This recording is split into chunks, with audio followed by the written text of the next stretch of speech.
Welcome back, dear viewers, and as we've been following the news and the latest updates in Gaza and the impossible conditions Palestinians are living in, to shed more light on this, we're having over the phone Mr. Ramzy Khoury, the journalist from Jordan. Good afternoon, Mr. Ramzy. Good afternoon, Reem.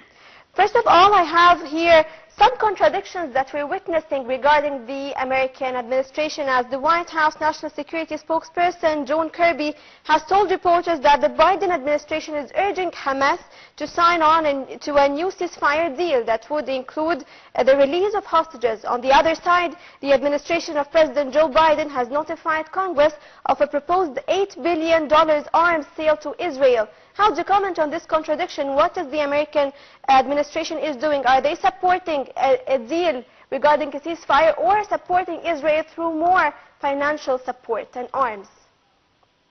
There is no contradiction at all, Reem. The United States of America is committed to giving Israel every single support it can, whether it's monetary or whether it's in equipment, military equipment, of course. And this is what they've done since the 7th of October, and this is what they continue to do today. So there is absolutely no contradiction with the fact that they want the Palestinians to succumb to Israel's decisions. I'll give you an example. Only yesterday evening, Netanyahu came out and said that if there is a deal with Hamas, we will continue the war just after the deal is finished. When the Palestinians want guarantees that the deal will continue and the ceasefire will continue, and that Israel is not going to come back and continue the genocide. The other issue that is still pending, Reem, is that Israel says that they will not leave or remove their military presence in Netzarim, and it seems that they actually want to continue occupying the whole of north of Gaza. And on a daily basis, we're seeing massacres. So basically what Israel is doing is continuing the genocide. It has actually raised the toll on a daily basis. I'll give you an example. Only today, 40 Palestinians were killed by Israeli bombardment until now, until this moment. The number will most likely increase. Yesterday it was over 100. And if you look at the numbers, 27 of those Palestinians were killed in the north of Gaza, but the rest were killed on the eastern side of Gaza City and other areas in the Gaza Strip. So what Israel is doing, Israel is actually committed to a road of ethnic cleansing. What the Israelis want to do is to get their hostages out in order to appease the Americans as well, and say, hey, you see, we won, we got the hostages back. But they are committed to their project of ethnic cleansing, and the Palestinians cannot hand those hostages back unless they have guarantees that the ethnic cleansing operations are not going to continue. Yes, Mr. Ramzy, and also regarding what's going on, we have here some trials that also the American administrations, they want to send a delegation to Doha in order that the negotiations could still be ongoing. And my question here is why this is a goal in the first place, if the war is what's more important and it is what serves the Israeli narrative more, then why are we seeking a ceasefire in the first place? Well, the whole idea behind American involvement is to give support to Israel, and basically by saying that they are sending a group to Doha, they're basically declaring that America is going to put its weight into the negotiations to try to get the Palestinians to succumb. Yes. Unfortunately, this is where it is, because the United States has not ever engaged in any negotiations where they played fairly. Yes. They're one-sided. And but also, the Israelis don't want to reach an agreement in Doha. And a sign of this is the fact that Netanyahu, despite saying that he has empowered the group that went, the Israelis who the Israeli negotiations team. He empowered them, he says, yet he didn't send the head of Mossad with them. And that person is an integral part of the negotiations team. He didn't go. He wasn't sent. Yes. He's not part of the negotiations. Yes. So there are signs that Israel doesn't really want to see an agreement reached, at least until Trump is in the White House and they are able to figure out some kind of scenario with Trump. Yes. Another thing, I mean, now Israeli media is saying that Israel does not want to pull out of Lebanon after the 60 days, as per the agreement that was reached. And the Israelis intend to ask Trump to allow them to stay beyond the 60 days in the south of Lebanon, to continue occupying the south of Lebanon all the way from the Litani River all the way down to the border. Yes, but also, Mr. Ramzy, regarding Israel and Gaza issue, if we had a deeper look on Israel itself from inside, there is no alignment of visions between the Israelis themselves and even the parliament. They are really struggling, and they have different perspectives, especially regarding the release of hostages, which is the claimed goal that they repeatedly announce on different news outlets, that it is important to get back the hostages, which did not happen. So how do you comment on this claimed and repetitive statements by the Israeli officials, while it did not take place and never was put into action? Israeli society from within is broken up on several issues. Yes. One of them is the issue, the notion that an Israeli citizen is not important to the Israeli government.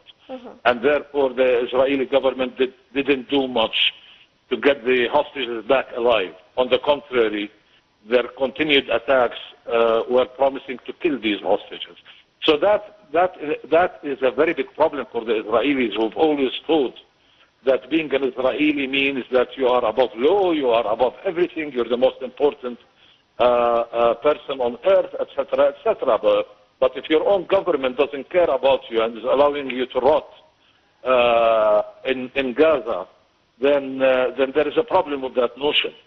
The other thing, Reem, is that Netanyahu is facing major corruption charges, and the Israelis are finding that to be a problem, because they now are starting to understand more and more that the continuation of war may be for the purpose of saving himself in court. For as long as the war continues, it is very difficult to prosecute him. The third issue is financial, and it's the economy.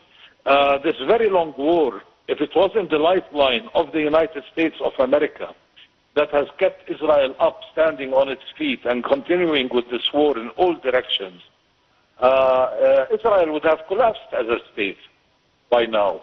The only reason why it's able to do this is because of U.S. support.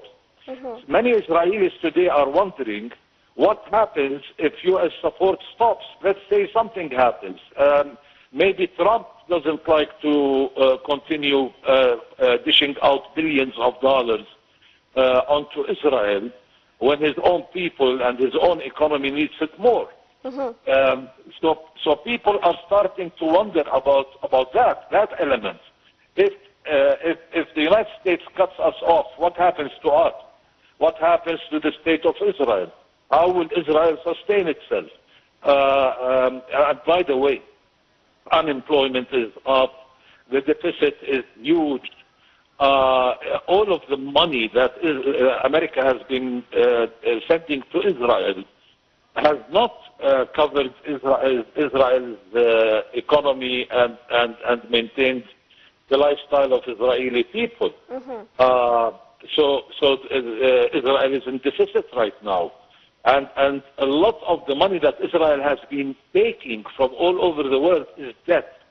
And debt has to be paid back. So they're taking money as debt and hoping that maybe they would not have to pay it back. Only Israel is losing major support on the popular front. People in Europe, people in America are standing now and saying we don't want to support genocide. We're not going, and they're supporting the Palestinian cause much more than they are supporting the Israeli cause. And all of this will make it very difficult for any government to forgive Israeli debt, for example. Yes, of course. I would like to thank you so much, Mr. Ramzy Khoury, the journalist from Jordan. Thank you so much for shedding more light on this issue and clarifying more the situation and the different perspectives regarding this issue. And dear viewers, now we're going to have a short break and get back to this episode of Arab Affairs.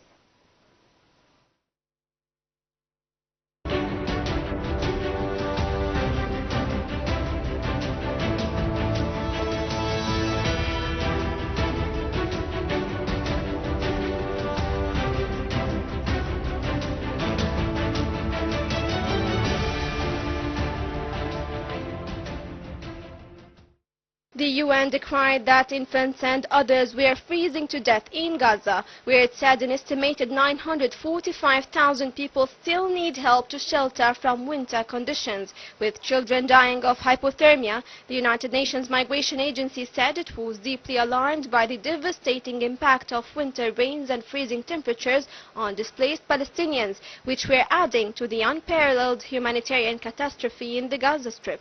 The International Organization for Migration, IOM, said heavy rains and flooding have overwhelmed displacement sites and makeshift shelters, while families are left exposed to harsh conditions, struggling to repair tents damaged from months of use.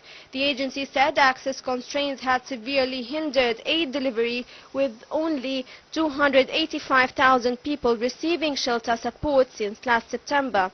IOM said as of mid-December, the Shelter Cluster, a coordination group of UN, international and local humanitarian organizations, estimated that at least 945,000 people still urgently needed winter assistance. There was a dire need, it said, for thermal clothing, blankets and tarpaulins to seal off shelters from the rain and cold. The IOM said it had more than 1.5 million winter supplies, such as tents and bedding kits, ready at warehouses.